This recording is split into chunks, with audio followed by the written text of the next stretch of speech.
This is the story of a man named Stanley. Stanley worked for a company in a big building where he was employee number 427. Employee number 427's job was simple.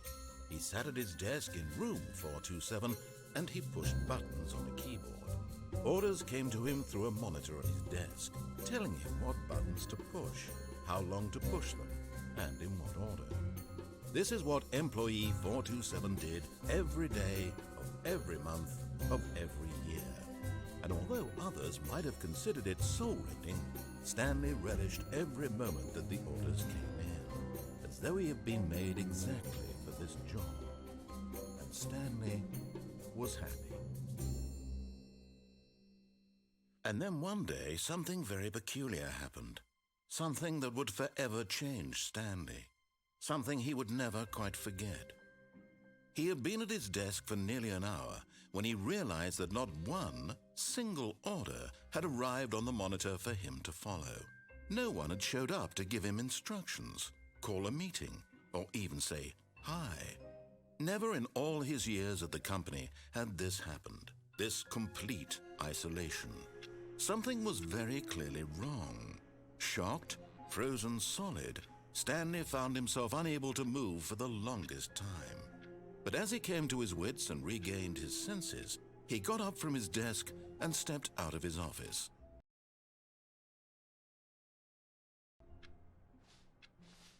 All of his co-workers were gone. What could it mean? Stanley decided to go to the meeting room. Perhaps he had simply missed a memo.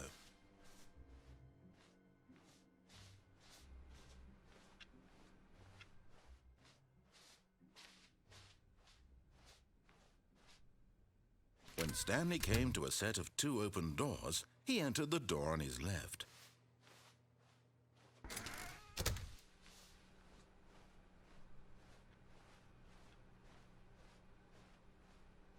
Yet there was not a single person here either. Feeling a wave of disbelief, Stanley decided to go up to his boss's office, hoping he might find an answer there. Coming to a staircase, Stanley walked upstairs to his boss's office.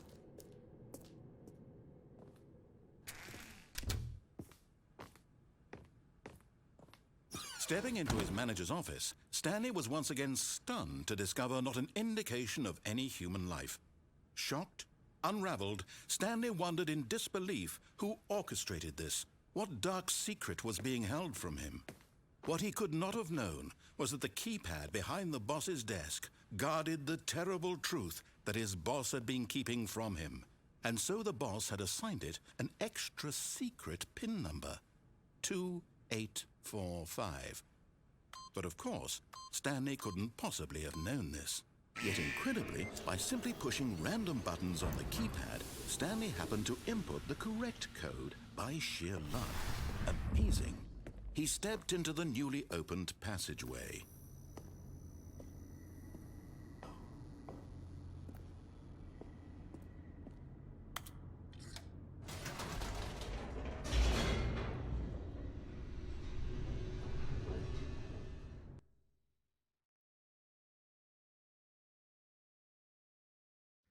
Descending deeper into the building, Stanley realized he felt a bit peculiar.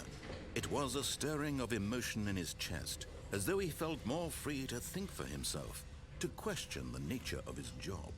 Why did he feel this now, when for years it had never occurred to him? This question would not go unanswered for long.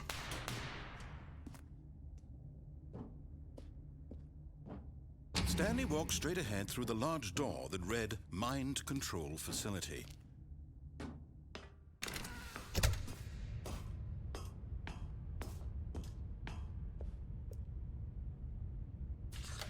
The lights rose on an enormous room packed with television screens.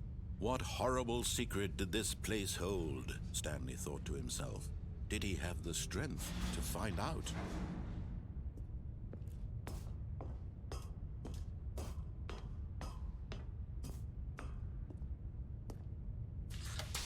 Now the monitors jumped to life, their true nature revealed. Each bore the number of an employee in the building, Stanley's co-workers. The lives of so many individuals reduced to images on a screen, and Stanley, one of them, eternally monitored in this place where freedom meant nothing.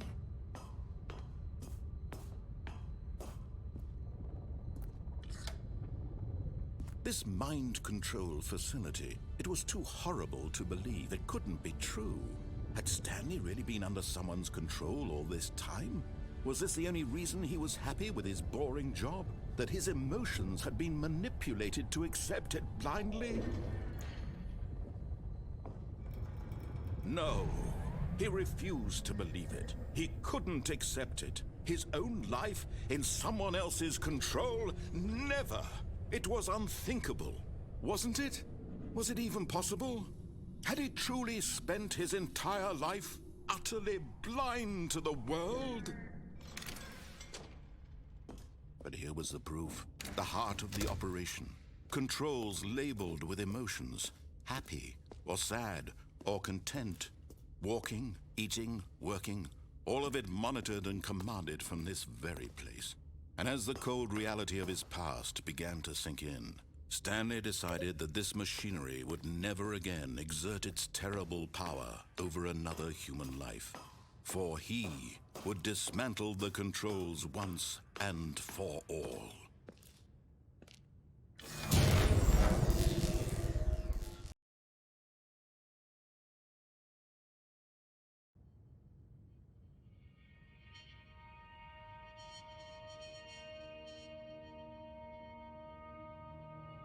Blackness, and a rising chill of uncertainty. Was it over?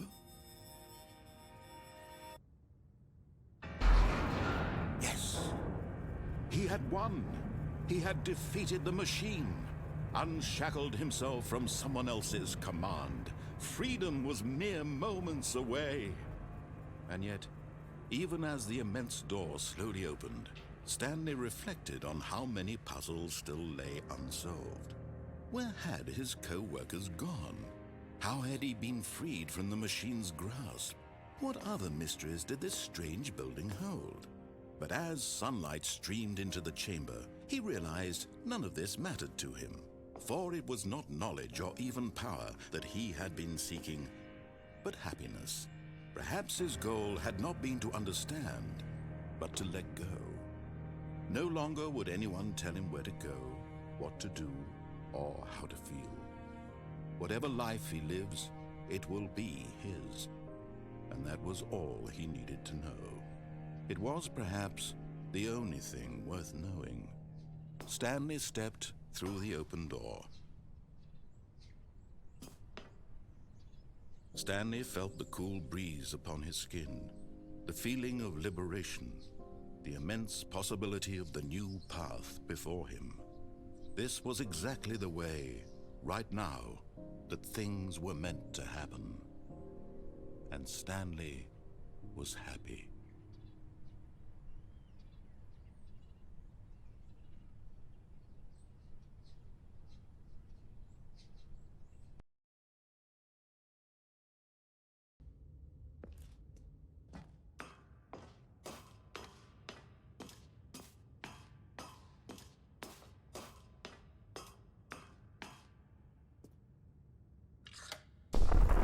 Stanley, you didn't just activate the controls, did you? After they kept you enslaved all these years, you go and you try to take control of the machine for yourself? Is that what you wanted? Control? Oh, Stanley, I applaud your effort, I really do. But you need to understand, there's only so much that machine can do. You were supposed to let it go, turn the controls off, and leave. If you want to throw my story off track, you're going to have to do much better than that. I'm afraid you don't have nearly the power you think you do. For example, and I believe you'll find this pertinent, Stanley suddenly realized he had just initiated the network's emergency detonation system. In the event that this machine is activated without proper DNA identification, nuclear detonators are set to explode, eliminating the entire complex. How long until detonation then? Let's say, 2 minutes. Now this is making things a little more fun, isn't it, Stanley? It's your time to shine. You are the star. It's your story now. Shape it to your heart's desires. Oh, this is much better than what I had in mind. What a shame we have so little time left to enjoy it. Mere moments until the bomb goes off. But what precious moments each one of them is. More time to talk about you, about me, where we're going, what all this means. I barely know where to start. What's that? You'd like to know where your co-workers are? A moment of solace before you're obliterated? All right, I'm in a good mood. You're gonna die anyway. I'll tell you exactly what happened to them. I erased them. I turned off the machine. I set you free. Of course, that was merely in this instance of the story. Sometimes when I tell it, I simply let you sit there in your office forever, pushing buttons endlessly and then dying alone. Other times, I let the office sink into the ground, swallowing everyone inside, or I let it burn to a crisp. I have to say this, though, this version of events has been rather amusing. Watching you try to make sense of everything and take back the control wrested away from you, it's quite rich. I almost hate to see it go. But I'm sure whatever I come up with on the next go-around will be even better. My goodness, only 34 seconds left. But I'm enjoying this so much. You know what? To hell with it. I'm going to put some extra time on the clock, why not? These are precious additional seconds, Stanley. Time doesn't grow on trees. Oh dear me, what's the matter, Stanley? Is it that you have no idea where you're going or what you're supposed to be doing right now? Or did you just assume when you saw that timer that something in this room was capable of turning it off? I mean, look at you. Running from button to button, screen to screen, clicking on every little thing in this room. These numbered buttons, no, these colored ones, or maybe this big red button, or this door. Everything, anything, something here will save me. Why would you think that, Stanley? That this video game can be beaten? Won? Solved? Do you have any idea what your purpose in this place is? Stanley, you're in for quite a disappointment. But here's a spoiler for you. That timer isn't a catalyst to keep the action moving along. It's just seconds ticking away to your death. You're only still playing instead of watching a cutscene because I want to watch you for every moment that you're powerless. To see you made humble. This is not a challenge. It's a tragedy. You wanted to control this world, that's fine. But I'm going to destroy it first, so you can't. Take a look at the clock, Stanley. That's 30 seconds you have left to struggle. 30 seconds until a big boom and then nothing. No ending here, just you being blown to pieces. Will you cling desperately to your frail life, or will you let it go peacefully? Another choice. Make it count. Or don't. It's all the same to me, all a part of the joke. And believe me, I will be laughing at every second of your inevitable life from the moment we fade in until the moment I say, happily ever after.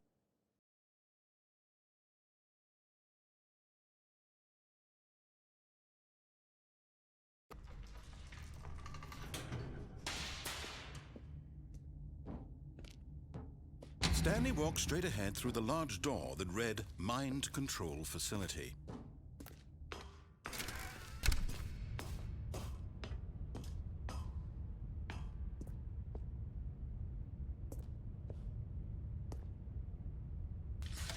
The lights rose on an enormous room packed with television screens.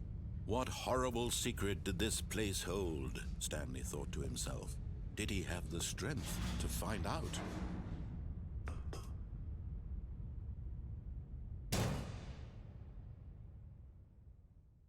Aha! You've made it to the bottom of the mind control facility. Welcome! You see, back when the Stanley Parable first launched in 2013, getting to the bottom of the mind control facility was a bug that we simply didn't catch during development. And you all sent us lots of photos of it on Twitter and acted very superior about it.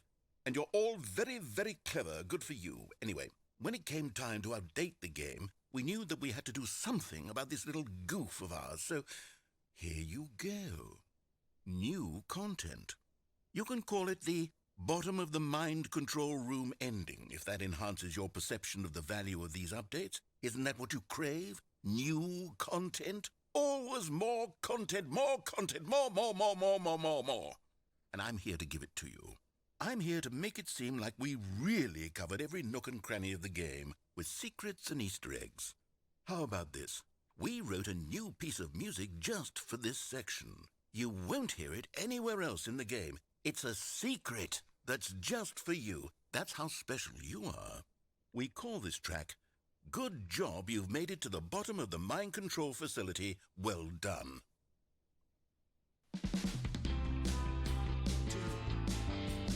Good job, you did it. Good job. 3, 2, 1. Good job, you made it to the bottom of the mind control facility. You jumped on the catwalk. You should have been careful. You should have been careful. It used to be a bug, but now it's an ending. Now it's an ending. I believe in you. I believe in your ability to cross this barrier and chase your dreams.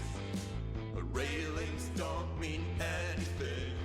Good job, you did it. Good job, you did it. Good job, you did it. Good job, you did it. Good job, you did it. Good job, you did it. Good job, you did it. Good job, you did it. Good job, you did it. Good job, you did it.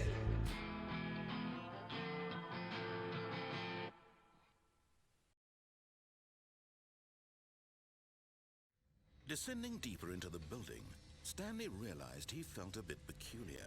It was a stirring of emotion in his chest, as though he felt more free to think for himself, to question the nature of his job. Why did he feel this now, when for years it had never occurred to him? This question would not go unanswered for long.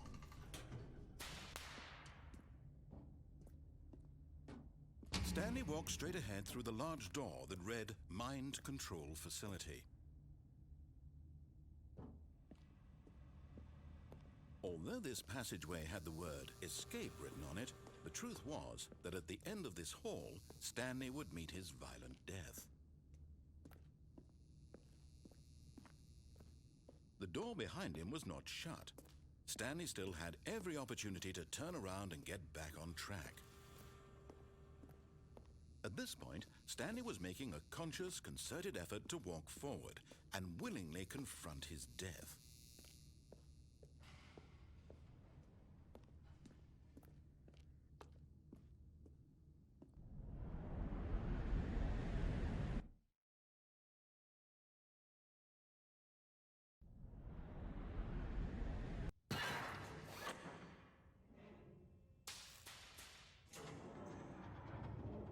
As the machine whirred into motion and Stanley was inched closer and closer to his demise, he reflected that his life had been of no consequence whatsoever.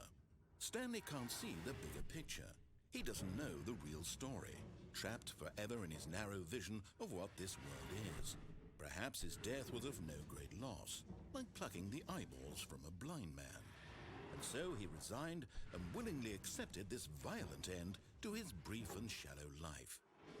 Farewell, Stanley.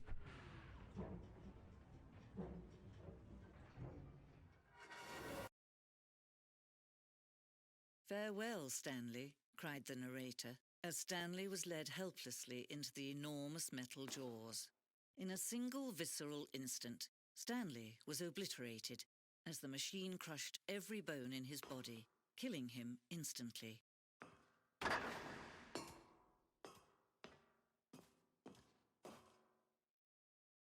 And yet it would be just a few minutes before Stanley would restart the game, back in his office, as alive as ever. What exactly did the narrator think he was going to accomplish? When every path you can walk has been created for you long in advance, death becomes meaningless, making life the same. Do you see now? Do you see that Stanley was already dead from the moment he hit start?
I'm just going to make this easy on you. The number 6.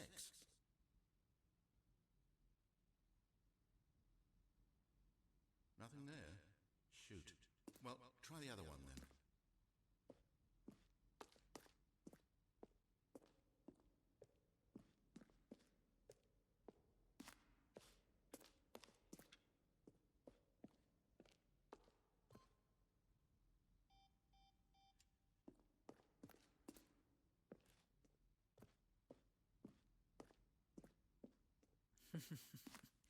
Oh, look at these two. How they wish to destroy one another.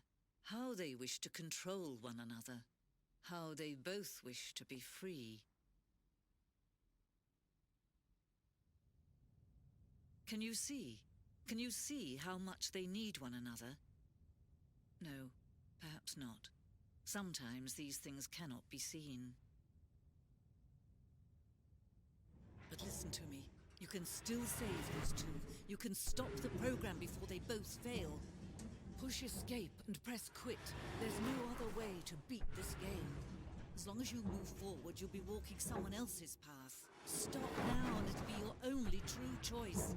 Whatever you do, choose it. Don't let time choose for you. Don't let time...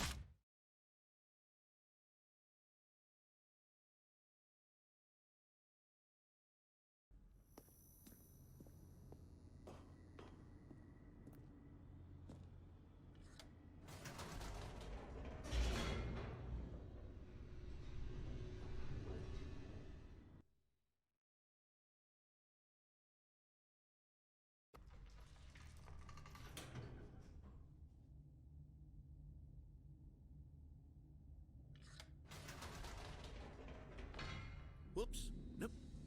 Never mind. Stanley actually got back into the elevator and went back up. Silly me. Why did Stanley do that when he knew that it would just lead back to his boss's office? Well, that's a great question. I just can't wait to find out.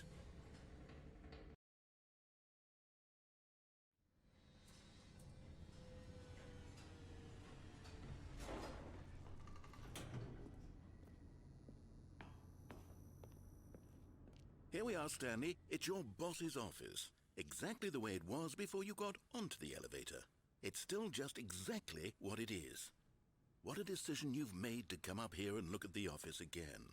This has fleshed out the plot of the story in new and fascinating ways I could have never anticipated. It's that keen eye for storytelling that you have, an incisive rapid fire of critical plot points, one after the other, weaving a rich tapestry of uncompromising narrative. Wow! I'm bolted to the edge of my seat.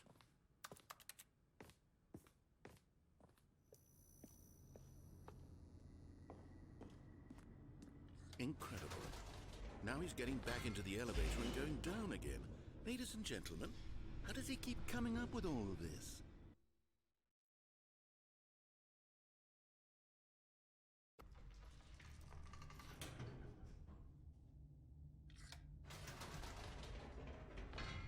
Did you think we were going to go forward down the spooky corridor? No. It's time once again to go back up in the elevator. I can't even begin to grapple with what might be up there. Is it the boss's office again? Or what if it's the boss's office this time? The suspense is killing me.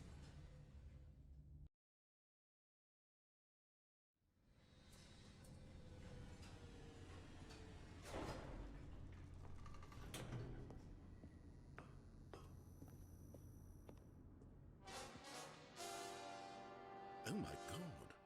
It's the boss's office. This absolutely changes everything for me. Give me a time out here for a minute while I process this.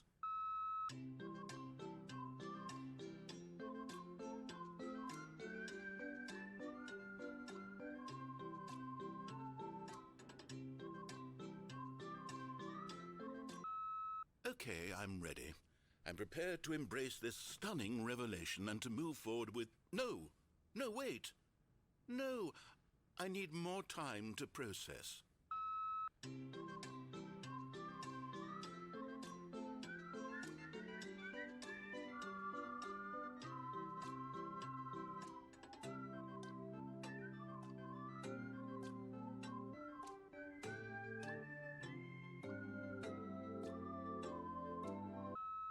All right. I have fully come to terms with it. I have made space in my worldview for this astonishing new reality. As before, I turn to your expert eye for gripping narrative, Master Stanley.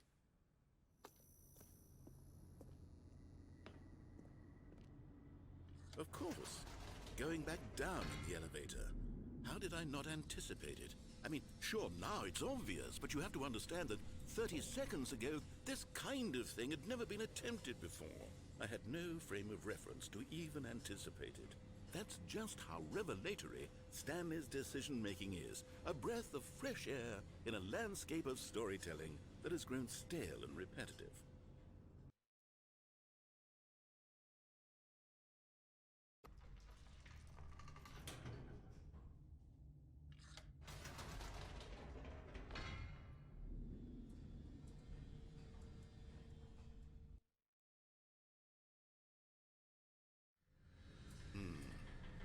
You know what? I've just thought of something. Hold on, let's stop for a moment. Don't you realize? It's the anticipation, Stanley. You and I, we have no way of knowing what will be at the top of this elevator. But the suspense, the agony of waiting and anticipating and having to guess, that's the real thrill. Oh, I simply don't want to let that feeling go. It's so precious, so fleeting. Why don't we take this elevator ride nice and slow? There we go. Isn't this so much more exciting? You know, Stanley, it seems like nowadays the only thing that audiences want is to be shocked as loudly and frequently as possible. They want big, explosive moments flung right in their faces from the very moment that things get started. But where's the tension? Where's the trust in the audience to build a slow and nuanced appreciation for the story, the characters? Why aren't we given time to imagine the surprises, to have to think and to anticipate and then to marvel at the eventual reveal? This is storytelling, Stanley. What you and I are doing right now. This is the most exciting narrative to be developed in years, and it's really all because of you. You're the one who took this bold step of revisiting the exact same locations over and over. Truly, I mean it. This is unique and different. It's not like anything else out there. You see, I want stories that surprise me, Stanley. I want to have to think. I want to be engaged and not pandered to. We're being fed such unimaginative drivel all the time, and we all know it, which is why we're so starved for content that makes us feel sharp and vital and alive.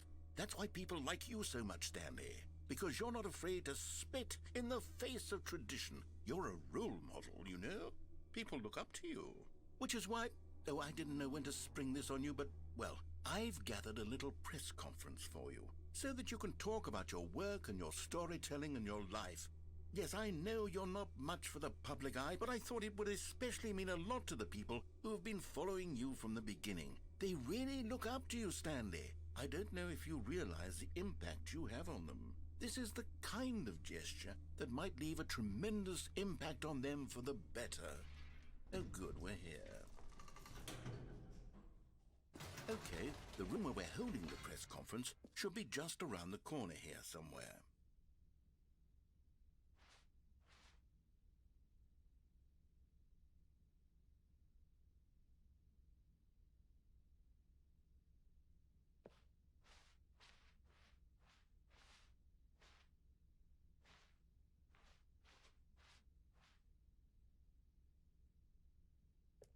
Ah, yes, here it is, just through this door.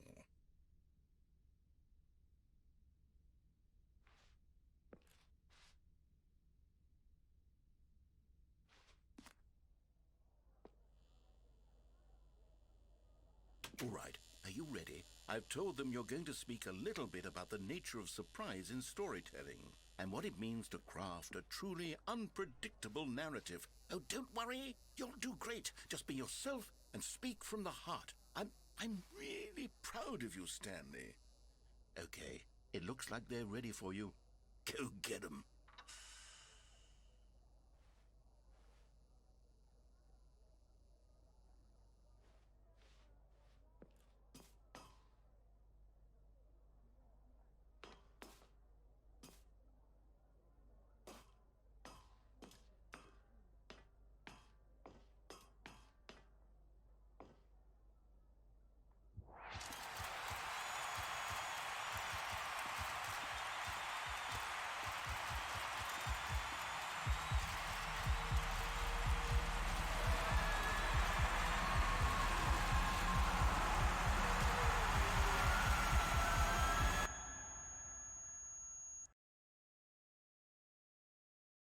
Coming to a staircase, Stanley walked upstairs to his boss's office.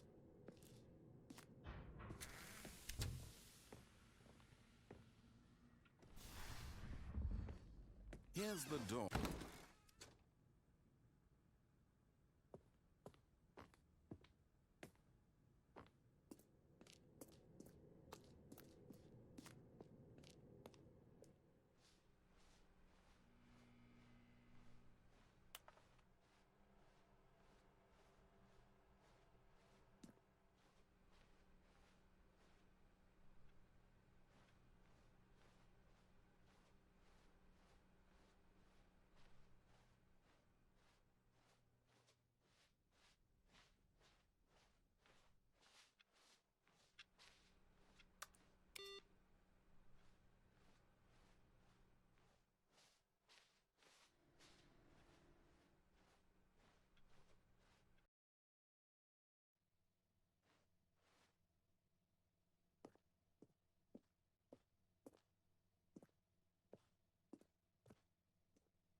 Coming to a staircase, Stanley walked upstairs to his boss's office.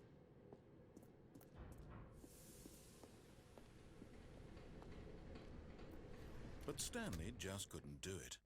He considered the possibility of facing his boss. Admitting he had left his post during work hours, he might be fired for that. And in such a competitive economy, why had he taken that risk? All because he believed everyone had vanished? His boss would think he was crazy. And then something occurred to Stanley. Maybe, he thought to himself, maybe I am crazy. All of my co-workers blinking mysteriously out of existence in a single moment for no reason at all? None of it made any logical sense. And as Stanley pondered this, he began to make other strange observations. For example, why couldn't he see his feet when he looked down? Why did doors close automatically behind him wherever he went? And for that matter, these rooms were starting to look pretty familiar. Were they simply repeating? No, Stanley said to himself, this is all too strange. This can't be real. And at last, he came to the conclusion that had been on the tip of his tongue. He just hadn't found the words for it. I'm dreaming, he yelled. This is all a dream. Oh, what a relief Stanley felt to have finally found an answer, an explanation. His co-workers weren't actually gone. He wasn't going to lose his job. He wasn't crazy after all. And he thought to himself, I suppose I'll wake up soon. I'll have to go back to my boring real-life job pushing buttons. I may as well enjoy this while I'm still lucid. So, he imagined himself flying and began to gently float above the ground. Then he imagined himself soaring through space on a magical starfield, and it too appeared. It was so much fun, and Stanley marveled that he had still not woken up. How was he remaining so lucid? And then perhaps the strangest question of them all entered Stanley's head. One he was amazed he hadn't asked himself sooner. Why is there a voice in my head dictating everything that I'm doing and thinking? Now the voice was describing itself, being considered by Stanley, who found it particularly strange. I'm dreaming about a voice describing me, thinking about how it's describing my thoughts, he thought. And while he thought it all very odd and wondered if this voice spoke to all people in their dreams, the truth was that, of course, this was not a dream. How could it be? Was Stanley simply deceiving himself, believing that if he's asleep, he doesn't have to take responsibility for himself? Stanley is as awake right now as he's ever been in his life. Now, hearing the voice speak these words was quite a shock to Stanley. After all, he knew for certain, beyond a doubt, that this was in fact a dream. Did the voice not see him float and make the magical stars just a moment ago? How else would the voice explain all that? This voice was a part of himself too. Surely, if he could just... He would prove it. He would prove that he was in control, that this was a dream. So he closed his eyes gently, and he invited himself to wake up.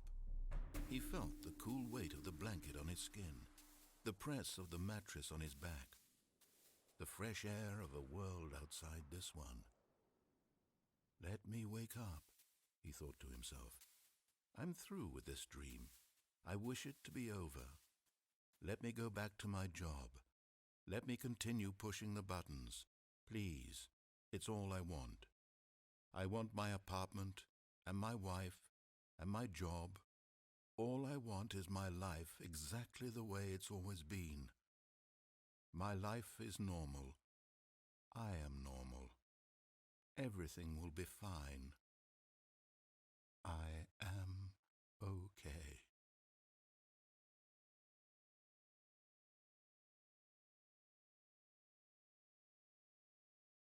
Stanley began screaming. Please, someone, wake me up. My name is Stanley. I have a boss. I have an office. I am real. Please, just someone tell me I am real. I must be real. I must be. Can anyone hear my voice? Who am I? Who am I? And everything went black.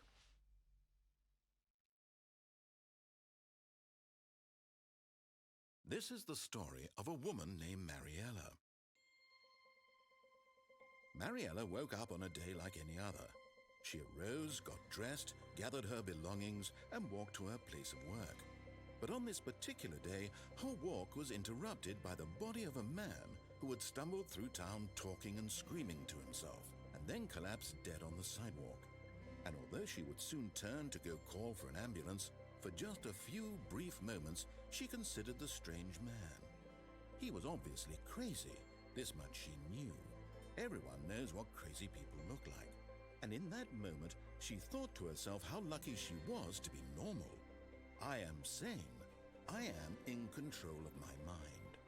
I know what is real and what isn't. It was comforting to think this, and in a certain way, seeing this man made her feel better. But then she remembered the meeting she had scheduled for that day, the very important people whose impressions of her would affect her career, and by extension, the rest of her life. She had no time for this, so it was only a moment that she stood there, staring down at the body. And then she turned and ran.